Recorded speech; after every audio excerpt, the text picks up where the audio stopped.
abalabe bo bonna bakwagaliza okufa buli lunaku ne boogera bubi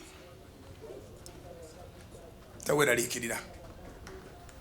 Kyali wanga badaga nti abayina ebitone bateeke mu ssaala. Ebitone kugamba okusamba omupiira, okuyimba, bingi ebitone bingi. Tubasabira era bwe tubeera mu ssaala oba weesabira nga naffe eno tukusabira. Bayibuli egamba nti ekirabo ky'omuntu kimuseguliza era kimutuusa mu maaso g'abakabaka. Ekyo nno bane mukikubireko mu ngalo omuvubuka bw'atyo nga bw'omulabye n'enviiri bw'azisibye najja n'agamba tusabe. Abalala babatwala mu luminati. Abakatonda okwata omuvubuka bw'atyo n'amuleeta. Omulala agamba nyina ekitone kange ne nnoonya amaanyi oba gava Magombe oba gavaawa.